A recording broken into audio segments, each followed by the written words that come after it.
Hello friends, आप सभी का स्वागत है अपने यूट्यूब चैनल पॉलिटिकल वर्ड पर।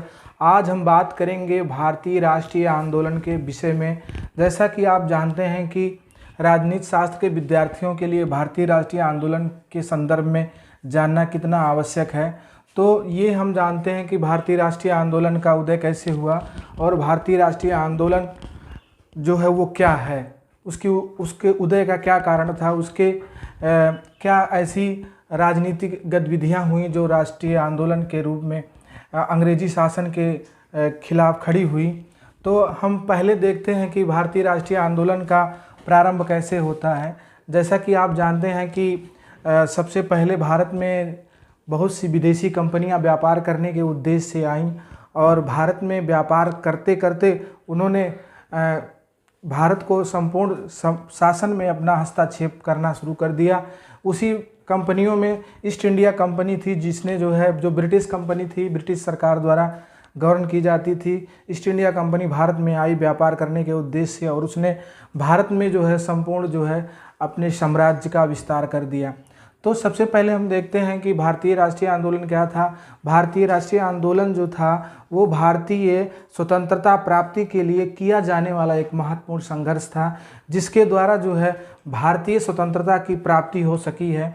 तो ये राष्ट्रीय आंदोलन क्या है कि राष्ट्र में भारतीयों द्वारा राष्ट्र के प्रति भक्ति भावना रखते हुए और राष्ट्र को स्वतंत्र कराने के जो प्रयत्न थे वही भारतीय राष्ट्रीय आंदोलन है। तो सबसे पहले हम देखते हैं कि भारतीय राष्ट्रीय आंदोलन के उदय के प्रमुख कारण क्या थे।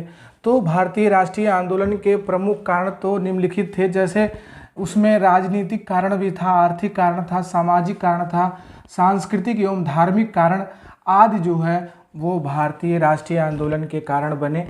तो उसमें कहा जाता है कि सबसे पहले जो बना वो 1857 की क्रांति, 1857 की स्वतंत्रता संग्राम की क्रांति वो राष्ट्रीय आंदोलन के लिए एक महत्वपूर्ण बनी, महत्वपूर्ण एक रूप में उभर के आई, जिसका उद्देश्य था कि भारत को स्वतंत्र कराने का प्रयत्न था।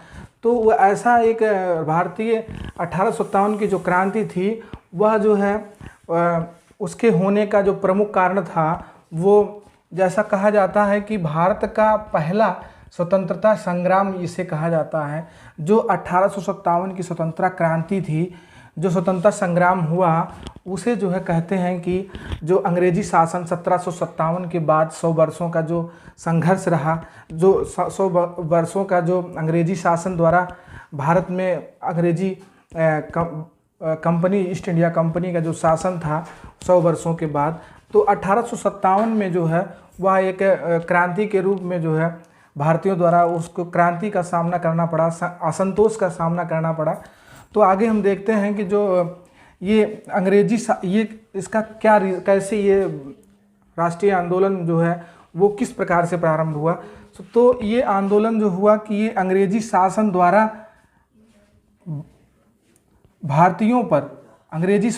भारतीयों पर किए गए अवमाननीय व असामाजिक कारण ही आंदोलन के कारण बने। तो जो भारत में रहने वाले जो नागरिक थे उस समय के, उन नागरिकों के ऊपर जब अवमाननीय और असामाजिक व्यवहार किया जाने लगा, उनके साथ द्विम दर्जे का व्यवहार किया जाना ही आंदोलन का कारण बना। तो 1857 की जो क्रांति होती है उसके बारे में कहा जाता है कि यह 10 मई 1857 को मेरठ से प्रारंभ होकर कानपुर, बरेली, झांसी, दिल्ली, अवध आदि स्थानों पर फैल गई।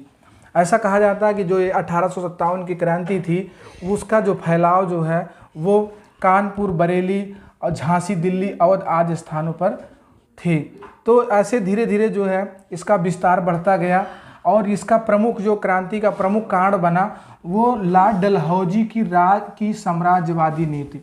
लॉर्ड डलहौजी के बारे में आप जानते ही होंगे कि लॉर्ड डलहौजी ने भारत में राज्य हड़प की नीति को अपनाया था, जिसके द्वारा वो राज्य को आगे बढ़ाने, विभिन्न छोटे छोटे जो राज्य थे उनको मिलाने का कार्य किया और भारत में उन्हें लॉर्ड डलहौजी की जो साम्राज्यवादी नीति थी उसमें बहुत से ऐसे राज्य थे जिनको संधि करके या तो उनसे युद्ध करके उनको आपस में भारत में अंग्रेजी शासन में मिला लेता था। और दूसरी थी लॉर्ड कॉर्नवालिस द्वारा भारतीयों को उच्च पदों से वंचित रखना। तो भारत में जैसे आईएएस, आईएफएस और बहुत सी ऐसी जो सिविल सर्विसेज थी उनमें जो है भारतीयों को जो है उससे जो है अलग रखा जाता था, जिससे भारतीयों में असंतोष जन्म लिया। और तीसरा जो है सबसे महत्वपूर्ण कारण था कि भारतीय समाज का पश्चिम सभ्यता द्वारा मजाक बनाया जाना। तो भारतीय समाज में जो है जो भारतीय समाज था, जो उसकी संस्कृति थी, उसकी सभ्यता थी, वो अंग्रेजी शासन द्वारा जो है उसको नष्ट करने का काम किया गया, उसका मजाक बनाया गया। आर्थिक शोषण भी किए गए, लोगों को अधिक से अधिक जो भारत में रहने वाले नागरिक थे उनसे ज़्यादा से ज़्यादा काम लें, 18 घंटे काम लें, और उसके बाद जो है उनको उसका सही मजदूरी भी नहीं देते थे। और ये जो सबसे पांचवा जो कारण था वो धार्मिक कारण है। धार्मिक कारण भी सबसे महत्वपूर्ण रहा है। इस धार्मिक कारण जो था वो धार्मिक भावनाओं को, जो भारतीय समाज में जो भी जिस जात धर्म के लोग रहते थे उनके धार्मिक भावनाओं को भी हानि पहुंचाया गया। और ये जो है छठवां जो था, इसमें भारतीय लोगों को ईसाई बनाने का भी कार्य जो है अंग्रेजी शासन द्वारा किया गया। यह भी एक बहुत बड़ा असंतोष का कारण बना, क्रांति का कारण बना। और सातवां जो है वो सैनिकों के साथ भेदभाव किया गया। भारत में जो सैनिक थे, जो अंग्रेजी शासन के साथ सैनिक लगे हुए थे, अंग्रेजी सेना में जो भर्ती थे, उन सैनिकों के साथ भेदभाव किया गया। अगर उसमें जो है जो हिंदू सैनिक थे उनको गाय की चर्बी वाली कारतूस दी गई, और जो मुस्लिम थे उनको सुअर की चर्बी से बनी कारतूस दिया गया, जिससे जो है उनका धर्म भ्रष्ट हो जाए। अतः इस प्रकार ऐसी परिस्थितियां बनी कि विद्रोह होना अत्यधिक आवश्यक और अपरिहार्य हो गया। तो कहने का अर्थ ये हुआ कि 1857 की जो क्रांति हुई उसमें ऐसे बहुत से कारण थे जो इस क्रांति को जन्म दिया है। तो आगे हम देखते हैं कि क्रांति जो है ये असफल क्रांति कही जाती है। तो ये असफलता के क्या कारण थे क्रांति के? तो सबसे बड़ी चीज़ ये थी कि ये प्रभावी नेतृत्व का न होना था, प्रभावी नेतृत्व नहीं था, संसाधनों का अभाव था, ऐसे उनके पास संसाधन नहीं थे लड़ने के किसी प्रकार के, जिससे ये क्रांति विफल हुई। आपसी फूट था, बहुत बड़े बड़े नेताओं में आपसी फूट था कि कुछ लोग क्रांति आंदोलन करना चाहते थे, कुछ लोग नहीं करना चाहते थे। और चौथा है परंपरावादी हथियार। इनके पास जो भारत के जो नागरिक थे, जो अंग्रेजी शासन के खिलाफ जो है क्रांति करना चाहते थे, उनके पास जो उनका हथियार था वो था तलवार था, फरसा था, भाला था, और इस प्रकार के थे। उनके पास जो है आधुनिक हथियार नहीं थे, बंदूकें और जैसे ये तोपें, ये सब चीज़ें नहीं थी। और ये पांचवा जो है वो समय से पूर्व आंदोलन प्रारंभ किया गया, ये स्वतंत्रता संग्राम का 1857 संग्राम, जिससे जो है जो इसमें जो सम्मिलित लोग थे वह भी जो है इस आंदोलन को जो है सही रूप से जो है अपना योगदान नहीं दे पाए। तो ये कारण बने इस क्रांति के असफलता के। और ये बात ज़रूर है कि इस 1857 की क्रांति का जो परिणाम हुआ वो परिणाम ये हुआ कि ईस्ट इंडिया कंपनी जो भारत में थी, जो शासन कर रही थी 1600 ईस्वी में भारत में आई थी, और ये जो है इसके शासन का अंत हो गया।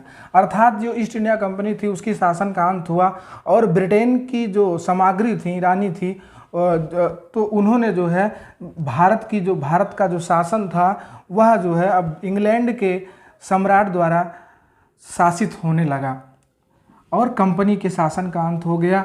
और दूसरा था 1861 का अधिनियम। ये बहुत महत्वपूर्ण अधिनियम है। इस 1861 के अधिनियम के तहत ये था कि जब भारतीयों में असंतोष व्याप्त हो गया था, तो उस असंतोष को दूर करने के लिए भारतीयों को जो है प्रशासन और कानून में पहली बार जो है शामिल किया गया। और ये तीसरा जो है आर्थिक शोषण था, भारतीयों का जो है अधिक से अधिक जो है जो परिणाम हुआ कि इसमें जो भारत के नागरिक थे उनका शोषण किया गया। और सैनिक संगठन का पुनर्गठन भी किया गया, कि जैसा कि हम जानते हैं कि जब ये स्वतंत्रता संग्राम हुआ तो उसमें उन्होंने भारतीय सैनिकों ने विद्रोह किया, तो ये सैनिक विद्रोह के रूप में भी देखा जाता है। तो इस सैनिक विद्रोह में संगठन में जो है अब जात के आधार पर जो है और धर्म के आधार पर जो है सैनिकों का गठन किया गया और जो है तोप खानों से जो है भारतीयों को अलग कर दिया गया पूर्ण रूप से। तो इस तरीके से सैनिक संगठन में भी बदलाव किया गया। और पांचवा जो है इसका परिणाम ये हुआ, ये बात तो निश्चित है कि भारतीयों में राष्ट्रीय एकता का विकास जरूर हुआ।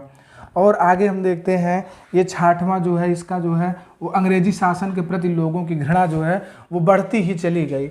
तो ये जो 1857 की क्रांति थी जो है ये राष्ट्रीय आंदोलन की पहली ऐसी क्रांति थी। ये पहला स्वतंत्रता संग्राम जो था वो इस प्रकार से जो है कुछ न कुछ जो है इसके सकारात्मक और नकारात्मक जो है परिणाम रहे। आगे हम देखते हैं कि ये राष्ट्रीय आंदोलन के उदय कैसे हुआ, राष्ट्रीय आंदोलन का उदय और उसके कारण क्या थे। तो राष्ट्रीय आंदोलन और उदय उसके कारण जो थे वो सबसे पहले एक विद्वान हैं जिनका नाम है पट्टाभी सीतारमैया। पट्टाभी सीतारमैया ने अपनी पुस्तक जो है कांग्रेस का इतिहास में लिखा है कि उन्होंने लिखा है कि कांग्रेस का इतिहास ही भारत की स्वतंत्रता संघर्ष का इतिहास है। जी हाँ, उसने कहा कि यदि हम भारतीय राष्ट्रीय आंदोलन को जानना चाहते हैं तो हमें जो है राष्ट्रीय कांग्रेस की स्थापना से लेकर के और आज़ादी तक हमको देखना पड़ेगा। जैसा कि हम जानते हैं कि जो कांग्रेस की स्थापना जो हुई, भारतीय राष्ट्रीय कांग्रेस की स्थापना जो हुई वो 28 दिसंबर 1885 ईस्वी को हुई और इसकी स्थापना A.O. ह्यूम द्वारा किया गया। और सबसे पहले जो है कांग्रेस में 72 प्रतिनिधि शामिल हुए थे। तो जो प्रथम बार में इसका जो बैठक हुई थी उसमें जो है 72 प्रतिनिधि शामिल हुए थे। ये अधिवेशन जो है मुंबई के गोकुलदास तेजपाल संस्कृत महाविद्यालय में हुआ था। इसके प्रथम अध्यक्ष जो थे वो व्योमेश चंद्र बनर्जी जी थे जो बंगाल से थे। और ये जो है हम जो राष्ट्रीय आंदोलन का जो काल था वो 1885 से लेकर 1947 अर्थात जो है कांग्रेस की स्थापना से लेकर के और भारतीय स्वतंत्रता तक, भारतीय स्वतंत्रता संग्राम तक, आज़ादी तक, भारत की आज़ादी तक ये जो है राष्ट्रीय आंदोलन जो है वो उसका प्रभाव रहा। और इसी का ही अध्ययन जो है वो कांग्रेस का भी अध्ययन है और राष्ट्रीय आंदोलन, भारतीय राष्ट्रीय आंदोलन का भी अध्ययन है। तो आगे हम देखते हैं कि एक विद्वान है जिनका नाम है कूपलैंड ने लिखा है कि भारतीय राष्ट्रीयता ब्रिटिश राज्य की शिशु थी और ब्रिटिश अधिकारियों ने उसके पालने का आशीर्वाद दिया। तो अर्थात जो है ऐसा माना जाता है कि जो कांग्रेस की स्थापना हुई वो ब्रिटिश सरकार के, ब्रिटिश शासन के संरक्षण के रूप में हुई। उसको एक ऐसी उसका जो था कि जिससे भारतीयों का जो असंतोष है उसको समझा जाए और उसे नियंत्रित किया जाए। तो इस प्रकार से जो है ये इसका स्थापना की गई। ऐसे बहुत से जो कांग्रेस की स्थापना हुई वो उसका उद्देश्य जो था वो सबसे पहला उद्देश्य था कि देश के हितों की रक्षा करने वाले भारतीयों के बीच मित्रता और संपर्क बढ़ाना। तो भारतीय राष्ट्रीय कांग्रेस की जो स्थापना हुई सबसे पहला उसका उद्देश्य था कि भारत में रहने वाले, देश में रहने वाले लोगों के हितों की रक्षा करना, भारतीयों के हितों की रक्षा करना और उनके बीच मित्रता बढ़ाना। दूसरा था समस्त देशवासियों में जाति, धर्म, प्रांतीय विभेद को मिटाकर राष्ट्रीय एकता की भावना को विकसित करना। और तीसरा था कि शिक्षित वर्गों को एकजुट करना। और चौथा था भविष्य की राजनीतिक कार्यक्रमों की रूपरेखा तैयार करना। यह तो कांग्रेस का पहला कांग्रेस की स्थापना का उद्देश्य था। किस तरीके से कांग्रेस की स्थापना हुई जिसका उद्देश्य था। बहुत सी विद्वानों ने इसकी आलोचना भी की। कांग्रेस की जो स्थापना हुई उसका जो उद्देश्य था वो अंग्रेजी शासन को संरक्षण प्रदान करना था। जैसे कि अभय दीप की धारणा, एक बहुत पुरानी धारणा है अभय दीप की धारणा। अभय दीप की धारणा क्या है? अभय दीप की धारणा ये है कि कहते हैं कि जो ये कांग्रेस की स्थापना हुई वो अंग्रेज़ों की सुरक्षा के लिए हुई। तो ऐसा लाला लाजपत राय ने अपनी पुस्तक यंग इंडिया में लिखा है कि भारतीय जनमानस के असंतोष से ब्रिटिश सरकार को खिन्न भिन्न होने से बचाना था। अर्थात ब्रिटिश सरकार को विखंडित होने से, खिन्न भिन्न होने से बचाना था। ऐसा लाला लाजपत राय ने अपनी पुस्तक यंग इंडिया में कहा था। और वास्तव में इसकी स्थिति जो थी क्या थी, वास्तविक स्थिति जो थी, डॉक्टर ईश्वरी प्रसाद लिखते हैं कि जो कांग्रेस की स्थापना जो हुई, स्थापना भारतीयों के हित की दृष्टि से की गई थी। तो कुछ विद्वान मानते हैं कि कांग्रेस की जो स्थापना हुई वो ब्रिटिश सरकार के कल्याण के लिए हुई, ब्रिटिश सरकार के संरक्षण के लिए हुई, और कुछ विद्वान मानते हैं कि नहीं, ऐसा नहीं है कि जो राष्ट्रीय कांग्रेस की स्थापना हुई उसका उद्देश्य जो था वो भारतीयों के कल्याण के लिए हुआ, भारतीयों के जनमानस के कल्याण के लिए हुआ। तो ऐसा जो है मानते हैं। और आगे जो है जो कांग्रेस की बढ़ती शक्ति, कांग्रेस की जो लोकप्रियता बढ़ती गई, धीरे धीरे कांग्रेस जो है वो एक बहुत बड़ा संगठन बनना प्रारंभ कर दिया। जैसे कि कहा जाता है कि प्रथम अधिवेशन में उसके मात्र 72 प्रतिनिधि भाग लिए थे, और दूसरे में 436 हो गए जब अधिवेशन हुआ, और जब तीसरा अधिवेशन हुआ तो 607 सदस्य प्रतिनिधि हो गए उसमें, और चौथे अधिवेशन में बताते हैं कि 1248 प्रतिनिधियों ने भाग लिया। इस प्रकार जो है हम कह सकते हैं कि जो भारतीय राष्ट्रीय आंदोलन था वो भारतीय राष्ट्रीय कांग्रेस का जो है एक समग्र अध्ययन था।